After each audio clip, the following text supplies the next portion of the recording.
Hello and welcome to this lesson on the great old tune My Grandfather's Clock. This was written in the 1800s in America, and I play it on the banjo, but until recently I'd never played it on the Melodeon. I'm using this funny old Hona compadre Melodeon for today's lesson for a very good reason, and I'll try and explain that. It's not ideal because it's A, D, G, this particular Melodeon. So this row is in the key of A major, this row is in the key of D major, this row is in the key of G major. So basically it's a D, G Melodeon with an extra row. So we're going to ignore this outside row. So just imagine this is your D and this is your G. And likewise the bass has an extra 4 up the top here. We're going to ignore those. I'm sorry if that confuses you a bit, but I'm going to explain why I'm using this particular box for this lesson. It's rather a unique tune, this, because the right hand notes last longer generally than the left hand. The left hand is doing the umpa, umpa, and the right hand notes are slower and more sustained.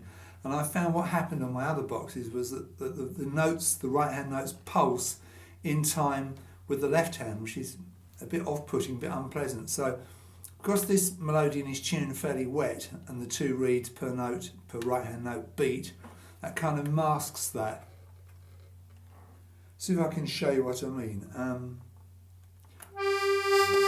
I'm going to play this note of G.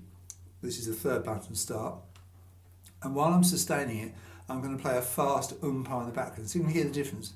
Here's the note on its own. Now listen. If I were to do that on my Lily or my Erica, you'd really hear the difference. So that's why I'm using this particular box. It may be that your Melodeon won't have that problem. It's not a fault with the Melodeon. At first I thought it was a fault, but it's just one of those things you have to put up with. We're in the key of G. It's 4 beats the bar, but counted pretty quickly. If you think of umpa twice, that's your 4 beats. So 1, 1, 2, 3, 4. It's about that fast. The first bar is a pickup bar. So your first note on this Melodeon, it's button number 2. If you've got a 4th button start, it's button number 3. So it's a D on the push, and it's on the 4th beat of the bar.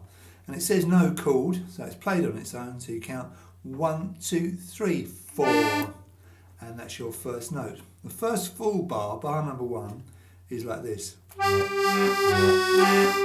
you've got G on the G row, held for 2 beats. F sharp on the D row, held for 1 beat, that's finger 3, and back to the G for a crotchet for the 4th beat. So it's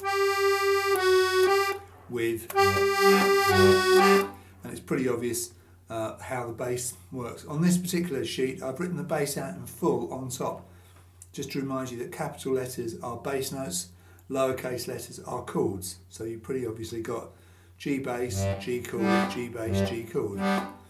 And likewise in the next bar you've got D bass, D chord, D bass, D chord, and the D's in question are at the knee end, and the right hand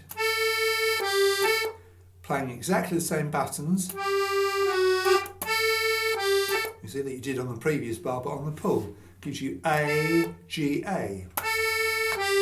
So that gives you